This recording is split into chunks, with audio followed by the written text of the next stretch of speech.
Om Swastiastu. Assalamualaikum warahmatullahi wabarakatuh.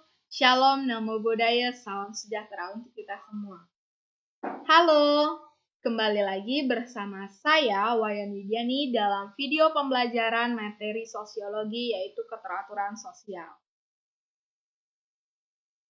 Nah, apa sih itu keteraturan sosial? Keteraturan sosial ini adalah sebuah realitas yang menggambarkan kehidupan masyarakat yang secara absolut mematuhi nilai dan norma yang berlaku di dalam masyarakat, sehingga terciptanya tertib sosial yang dapat dilihat dalam kehidupan masyarakat yang aman, damai, saling menghormati, dan juga mengedepankan sikap gotong royong. Lalu bentuk keteraturan sosial itu apa saja? Ada 4. Yang pertama yaitu tertib sosial. Tertib sosial ini dapat diartikan sebuah kondisi kehidupan suatu masyarakat yang aman, dinamis, dan juga teratur karena setiap individu bertindak sesuai dengan nilai dan norma yang berlaku dalam masyarakat. Contohnya, mentaati peraturan berlalu lintas saat berkendara. Yang kedua, ada yang namanya order. Order ini adalah suatu sistem norma dan nilai sosial yang berkembang, diakui dan juga senantiasa dipatuhi oleh seluruh anggota masyarakat. Misalnya, adat istiadat yang dijadikan sebagai pedoman dalam berkehidupan sehari-hari. Order ini dapat berjalan dengan baik apabila hak dan kewajiban di dalam masyarakat itu dijalankan atau dilaksanakan secara seimbang. Yang ketiga, ada yang namanya keajegan. Keajegan ini adalah suatu kondisi yang berkaitan erat dengan keteraturan sosial. Jadi, kondisi ini berlangsung tetap serta berkelanjutan dalam kurun waktu tertentu. Keajegan ini adalah hasil hubungan yang terjadi dalam rutinitas kehidupan manusia. Jadi, dapat dikatakan bahwa keajegan ini merupakan produknya dari interaksi sosial. Nah, misalnya, contohnya dalam lembaga pendidikan, seorang siswa yang setiap pagi datang ke sekolah untuk belajar, sehingga menciptakan sebuah keteraturan karena memang dilakukan secara terus-menerus. Yang keempat, ada yang namanya pola. Pola ini adalah corak yang mengakibatkan hubungan dalam proses interaksi sosial, sehingga seringkali keadaan ini dijadikan sebagai model secara general atau secara umum karena memang dianggap mampu mengatasi dan juga mengantisipasi perubahan sosial yang berdampak pada hal-hal yang negatif. Misalnya yaitu musyawarah yang memang dijadikan oleh masyarakat sebagai cara untuk menyelesaikan suatu permasalahan.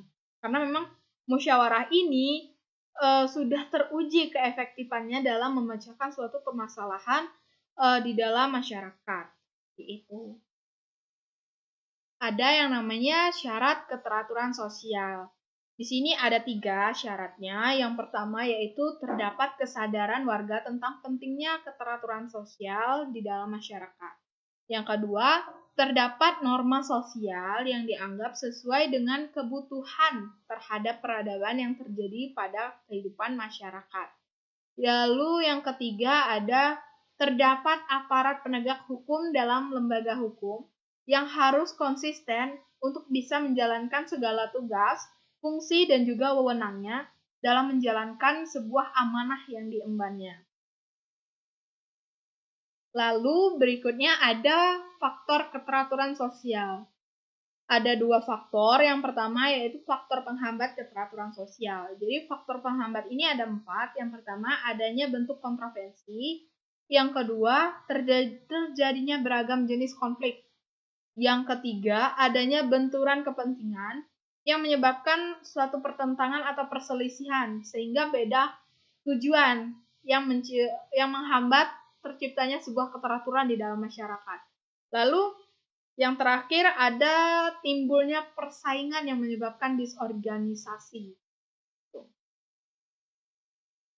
Nah, kalau ada faktor penghambat, tentu ada faktor pendorong keteraturan sosial. Di sini ada 3 faktornya. Yang pertama yaitu terciptanya kooptasi atau kerjasama di dalam antar masyarakat.